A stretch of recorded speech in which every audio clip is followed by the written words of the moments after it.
Hello. ಏನ್ ಮಾತಾಡ್ಲಿ? ಯಾರೋ ನೋಡ್ತಾನೆ. ಐದು ನೋಟತ್ತ ಸರ್ ಈಗೆಲ್ಲ ನೋಡ್ ನೋಡ್ತದ ಮಾಡಿ. ಎಲ್ರಿಗೂ ನಮಸ್ಕಾರ. ನಾನು ನಿಮ್ಮ ಗಿಲ್ಲಿ ನಟ. ಸಖತ್ತು ಖುಷಿ ಆಯ್ತು. ಆ, ಬಿಗ್ ಬಾಸ್ ಮನೆಯಿಂದ ಬಂದ್ಮೇಲೆ ನಮ್ಮ ಲೈಫ್ ಬಿಗ್ ಬಾಸ್ ಮನೆಯಿಂದ ಆಚೆ ಈ ತರ ಇರ್ತದೆ, ಇಷ್ಟು ಜನ, ಇಷ್ಟು ಸಪೋರ್ಟು, ಇದೆಲ್ಲ ಇರ್ತದೆ ಅಂತ ಸತ್ಯವರು ನನ್ನ ಕನ್ಸು ಮನ್ಸಲ್ಲಿ ಅನ್ಕೊಂಡಿರಲಿಲ್ಲ. ಎಲ್ಲ ನಿಮ್ಮ ಪ್ರೀತಿ ಪ್ರೋತ್ಸಾಹದಿಂದ ನನ್ನ ಕೈಲೇ ನಂಬಕೈತಿಲ್ಲ ಇದೆಲ್ಲನೂ. ನಾನೇ ಇನ್ನು ಏನಪ್ಪ ಇದು ಜೀವನ, ಹಿಂಗೆ ಈ ತರ ಅಂತಾನೆ ಆ ಹ್ಯಾಂಗ್ ಓವರ್ ಇನ್ನೂ ನಿಜಾಲು ಬಿಗ್ ಬಾಸ್ ಶೋ ಏನಾದ್ರು ಒಪ್ಕೊಂಡಿಲ್ಲ ಅಂದಿದ್ರೆ ಇದೆಲ್ಲ ಆಯ್ತಾನೆ ಇರಲಿಲ್ಲ. ಆ ಟೈಮು, ಆ ದೇವ್ರ ಆಶೀರ್ವಾದ, ನಿಮ್ಮ ಜನರ ಆಶೀರ್ವಾದ ಇವತ್ತು ನನಗೆ ಬಿಗ್ ಬಾಸ್ ಶೋ ಜಾಸ್ತಿ ಓಟ್ ಬಿದ್ದು ವಿನ್ ಆಗೋ ಥರ ಮಾಡ್ತು. ಸಖತ್ ಖುಷಿ ಆಯಿತು ನನಗೆ. ಎಲ್ಲ ಆಯ್ಗಿಲ್ಲಿ ಆಯ್ಗಿಲ್ಲಿ ಅಂತ ಕಳಿಸ್ತಾ ಇದ್ದೀರಿ. ಸೊ ಎಲ್ರಿಗೂ ಸರಿ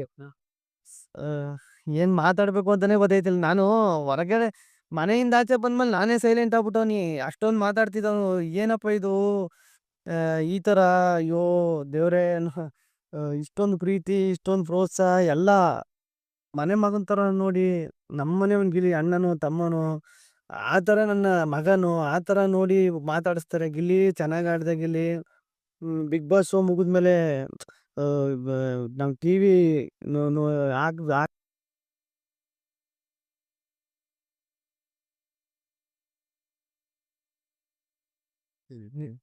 ನಿಜವಾಗ್ಲೂ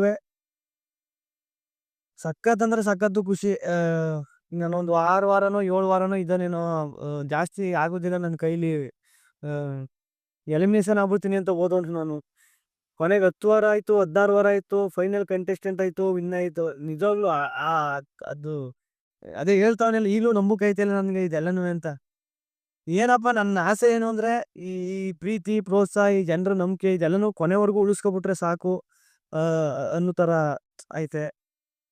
ನಾನು ಇರೋವರೆಗೂ ನಿಮ್ಮ ಕರ್ನಾಟಕ ಜನತೆ ಋಣನ ನಾನು ಯಾವತ್ತೂ ಮರೆಯಲ್ಲ.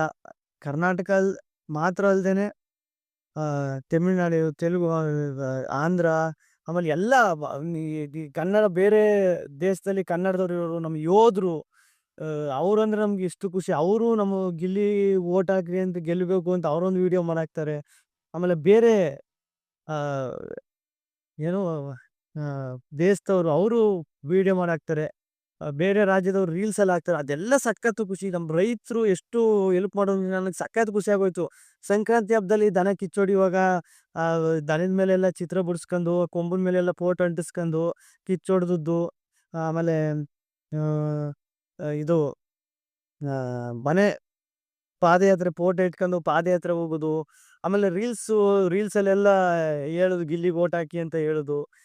ಎಷ್ಟು ಒಬ್ರು ಇಬ್ರು ಅಂತ ಹೇಳಕ್ಕೆ ಆಗೋಲ್ಲ. ಆಮೇಲೆ ನಮ್ಮ ಸಿನಿಮಾ ಚಿತ್ರರಂಗದವ್ರು ಎಷ್ಟು ಸಪೋರ್ಟ್ ಮಾಡಿದ್ರು. ನಮ್ಮ ಶಿವಣ್ಣ ನಂಗೆ ಸಖತ್ತು ಇಷ್ಟ, ನಂಗೆ ಸಖತ್ತು ಫೇವ್ರೇಟ್. ನಮ್ಮ ಶಿವಣ್ಣ ಮಾತಾಡಿರೋದು ನನಗೆ ಸಖತ್ ಖುಷಿ ಆಯಿತು. ಸುದೀಪಣ್ಣ ಕರ್ಸ್ಬಿಟ್ಟು ಅವ್ರು ಮಾತಾಡಿದ್ರು, ಅವ್ರ ಬುದ್ಧಿ ಹೇಳಿತ್ತು. ಅಂದರೆ ಎಲ್ಲ ಹಿಂಗೆ ಸಿಕ್ಕೈತೆ, ಕೇರ್ಫುಲ್ ಆಗಿರು, ನೋಡ್ಕೊಂಡು ಹೆಜ್ಜೆ ಇಡು ಅಂತ ಅವರು ಬುದ್ಧಿವಾದ ಹೇಳಿದ್ದು ಎಲ್ಲ. ಇದು ರಾಜಕಾರಣಿ ನಾಯಕರುಗಳು ಅಷ್ಟು ಸಪೋರ್ಟ್ ಮಾಡಿದ್ರು. ಅಷ್ಟು ನಮ್ಮ ಒಂದು ವಿಡಿಯೋ ಮಾಡಿ ಅಪ್ಲೋಡ್ ಮಾಡೋದ್ರ ಮೂಲಕ ಓಟ್ ಹಾಕಿ ಗಿಲ್ಲಿನ ಗೆಲ್ಲಿಸ್ಬೇಕು ಅನ್ನೋದ್ರ ಮೂಲಕನೋ, ಇಲ್ಲ ಕರೆದ್ಬಿಟ್ಟು ಮಾತಾಡ್ಸೋದ್ರ ಮೂಲಕನೋ, ನಾನು ಸತ್ಯವಾಗ್ಲೂ 12 ಸೀಸನ್ ನಾನು ನೋಡೋನಿ. ಈ ಪ್ರೀತಿ, ಈ ಈ ಪ್ರೋತ್ಸಾಹ ಸಿಕ್ಕಿದ್ ನಾನೇ ಅದೃಷ್ಟವಂತ ಅಂತ ಹೇಳ್ಕೋಬೋದು ನಿಜವಾಗ್ಲೂ. ಸಖತ್ತು ಖುಷಿ ಆಯ್ತಾ ಅದೇ ಹೊರಗಡೆ ಬಂದ್ಮೇಲೆ ನಾನು ಒಂದ್ಸಲಿ ಕನ್ನಡಿಯಲ್ಲಿ ನೋಡ್ಕೊಂಡ್ರೆ ಮಾತೇ ಬರುದಿಲ್ಲ ಒಂದೊಂದ್ಸತಿ.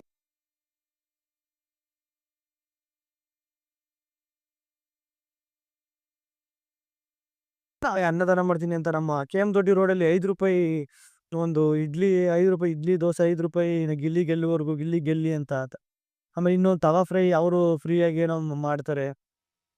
ಊಟ ಹಾಕ್ಸುದು ಎಲ್ಲ ಪ್ರತಿಯೊಂದು ಹೆಂಗ್ ಸಾಧ್ಯ ಇದು? ಒಂದು ಒಂದು ಶೋ. ಈಗ ನಾನು ನೋಡಿರೋ ಮಟ್ಟಿಗೆ ಸಿನಿಮಾದ ಹಿಟ್ಟಾದಾಗ, ಇಲ್ಲ ಸಿನಿಮಾ ಸ್ಟಾರು ಆ ಥರ ಸ್ಟಾರ್ ವ್ಯಾಲ್ಯೂ ಬಂದಾಗ ಆ ಥರ ನೋಡಿದ್ವಿ. ಒಂದು ರಿಯಾಲಿಟಿ ಶೋ, ಒಬ್ಬ ಕಂಟೆಸ್ಟೆಂಟ್ ಮೇಲೆ ಇಷ್ಟು ಪ್ರೀತಿ, ಇಷ್ಟು ಪ್ರೋತ್ಸಾಹ ನನಗೆ ಕನ್ಸು ಮನ್ಸಲ್ಲೂ ಎಕ್ಸ್ಪೆಕ್ಟ್ ಮಾಡ್ಕೊಂಡಿರಲಿಲ್ಲ ನಾನು. ಅದು ಹೇಳೋಕೆ ಆಗಲ್ಲ ಅದು ಬಾಯಿ ಮಾತಲ್ಲಿ. ಆಮೇಲೆ ಇವತ್ತು, ನಾಳೆ, ನಾಳಿದ್ದು ಅನುಬಂಧ ಅವಾರ್ಡ್ಸ್ ಅನುಬಂಧ ನಮ್ಮ ಕಲರ್ಸಲ್ಲಿ ಅನುಬಂಧ ಅವಾರ್ಡ್ ಕಾರ್ಯಕ್ರಮ ನಡೀತಾ ಇದೆ. ದಯವಿಟ್ಟು ಎಲ್ರೂ ನೋಡ್ರಿ. ಯಾಕಂದ್ರೆ ಕಲರ್ಸ್ ಕನ್ನಡಕ್ ಬಂದ್ಮೇಲೆ ಈಗ ಸುದೀಪಣ್ಣ ಒಂದ್ ಮಾತು ಹೇಳಿದ್ರು. ಲೆಟರ್ ಬರೆಯೋದ್ರಲ್ಲಿ, ಇಲ್ಲಿವರೆಗೂ ಒಂದು ಲೆಕ್ಕ, ಇಲ್ಲಿಂದ ಒಂದ್ ಲೆಕ್ಕ ಅಂತ. ಅದು ಸಖತ್ತು ಖುಷಿ ಆಯ್ತು ನನಗೆ. 7 ಗಂಟೆಗೆ ಅನುಬಂಧ ಅವಾರ್ಡ್ಸು 7 ಗಂಟೆಗೆ ಇವತ್ತು, ನಾಳೆ, ನಾಳಿದ್ದು 3 ದಿನ 7 ಗಂಟೆಗೆ ಬರ್ತದೆ. ದಯವಿಟ್ಟು ಎಲ್ಲರೂ ನೋಡಿ, ನಿಮ್ಗೆ ಸಖತ್ ಎಂಟರ್ಟೈನ್ಮೆಂಟ್ ಸಿಗ್ತದೆ. ಎಲ್ಲ ನಮ್ಮ ಕಂಟೆಸ್ಟೆಂಟ್ಗಳು ಸುಮಾರು ಜನರು ಬಂದಿರೋದು, ಆಮೇಲೆ ಎಲ್ಲ ಕಲಾವಿದರು ಎಲ್ಲರೂ ಬಂದವ್ರೆ. ನೋಡ್ರಿ. ಅದೇ ಈಗ ಹೇಳ್ತಿದ್ದಂಗೆ, ಸುದೀಪಣ್ಣ ಒಂದು